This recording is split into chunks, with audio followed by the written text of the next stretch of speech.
commerce, the buying and selling of goods, from sprawling multinationals to the average street vendor. Many businesses are completely unaware they share territory with the illicit trade. Counterfeit goods, piracy, smuggled products, human trafficking.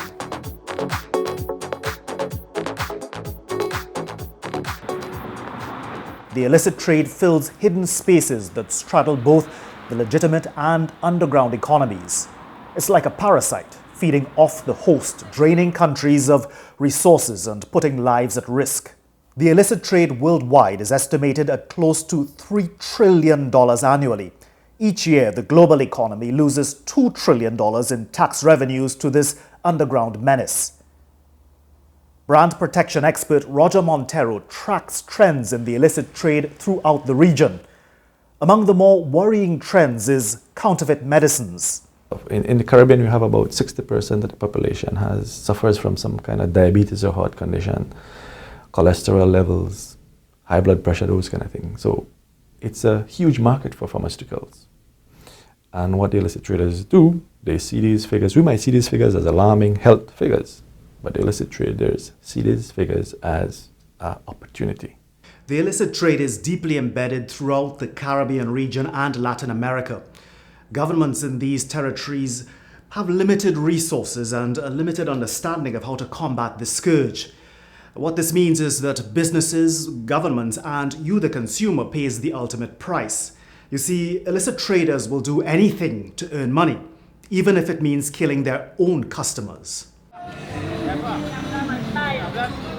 The COVID-19 pandemic provided an excellent opportunity for illicit traders to cash in on catastrophe.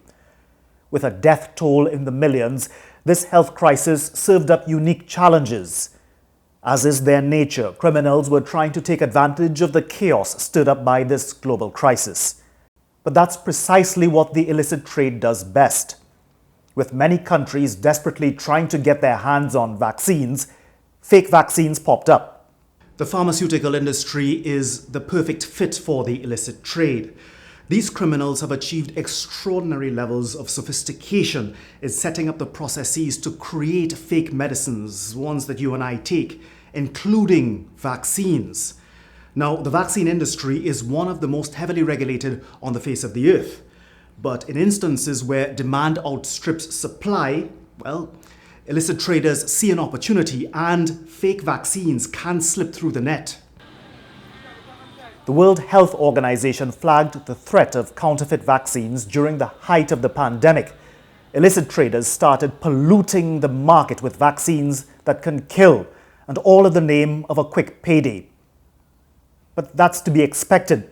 The illicit trade finances criminal organizations and more dangerous crimes like guns, drugs, and the violence that's part of the bargain. This underground economy, though, also has a huge impact on the health of economies in the region. In Trinidad and Tobago alone, in the space of just 1 year, the illicit trade cost the country $90 million. That's the total in unpaid taxes for illegally imported alcohol and cigarettes. That's just the figure from the Trinidad and Tobago Chamber of Commerce and the local tobacco company. So it's likely a drop in the bucket of how much tax revenue is lost to illegal imports. So what do lost taxes mean to you, the ordinary person?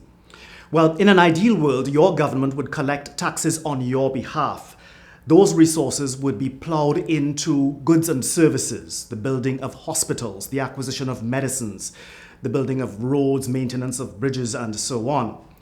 When this money is no longer available, there are fewer resources to provide the goods and services that society needs. Illicit trade feeds on the fact that there is limited regulation or limited enforcement of our borders. So those are the type of conditions that attracts and keeps illicit trade. So in the region, I expect it's going to grow. As it is now, it's somewhere in the region between close to 30% of the GDP in the region is financed by illicit trade. The truth is, regional governments can only guess at how much revenue is lost due to tax avoidance. Even their best guess would probably come in way below the true figure. The trade also affects the legitimate private sector in more ways than they've probably calculated. For example, if a customer gets their hands on a knockoff version of an in-demand product and that customer has a bad experience, that could put them off buying the product again, even though the one they purchased was counterfeit and of poorer quality. As a legitimate business, the illicit trade can undermine consumer confidence in your brands, even though you present the public with the real thing. If a consumer has been using a particular brand for quite some time and then goes out and buy the same brand or what they believe to be the same brand and has an adverse interaction with that brand, they lose confidence in the brand. Sometimes it takes 15, 20 years for that brand to build its equity in a market. And an interaction like this with a consumer destroys that trust between the brand and the consumer. But it also, that consumer will have influence on other consumers. And depending on who the consumer is, and that person, whether he or she has a following online, or they can really destroy a company.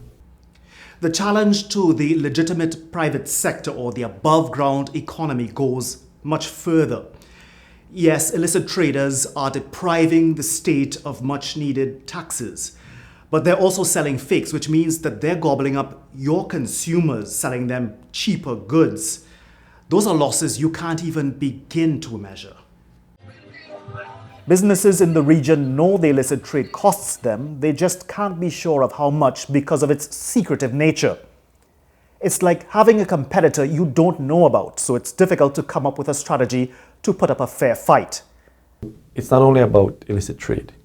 It's about your competition as well. So you identify your brand doing business in a country and you want to know what space you occupy. Again, most of the time, people go by what they think they occupy. So they know that they bring in 10 items, they know someone else bring in 5, they know someone else bring in 4, and someone else bring in 1, so they know, okay, it's 20 items in this country, I'm doing 10, so I'm doing 50%. That is not always the case. So how can the region keep the illicit trade in check? Stall the spreading influence of criminals endangering the lives of consumers and weakening economies throughout the Caribbean and Latin America? Well, increasing consumer awareness is a big part of the ongoing war. One of the reasons illicit traders are so successful is because most ordinary consumers don't know that much about the problem. The illicit traders targets the people that are vulnerable.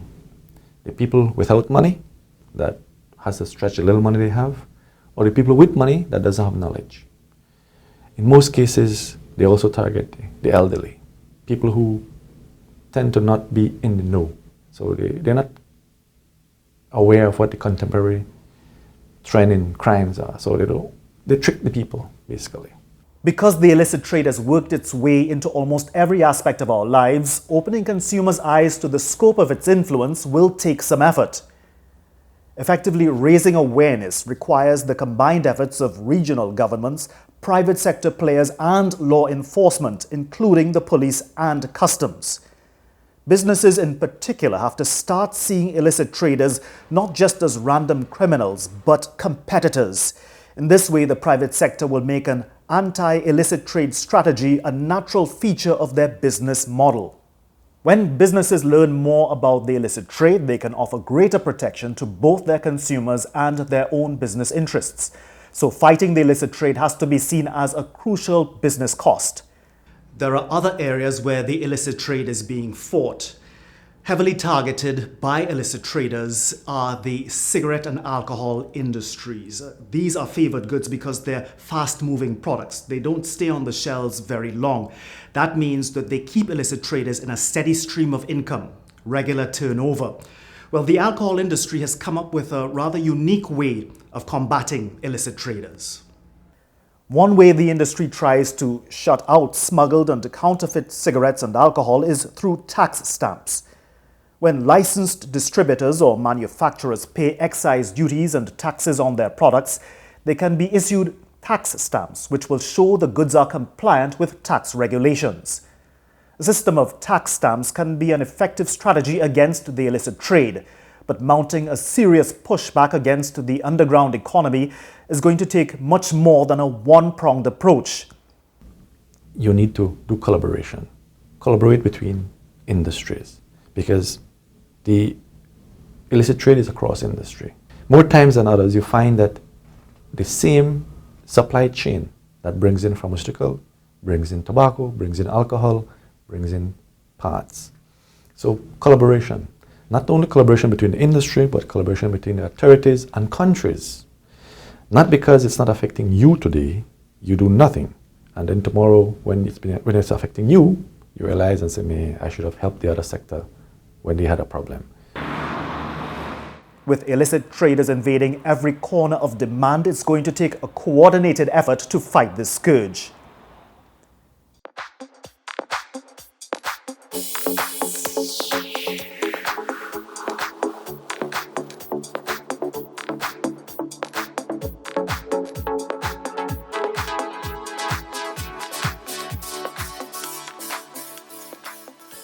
The illicit trade is more than fake designer goods or smuggled products slipping through the taxman's net. This is a complex network of criminality that feeds more dangerous threats throughout the region, like the drug and arms trades, human trafficking, and the fallout of gang rivalries. It contributes to bloodshed in our streets, towns, and villages.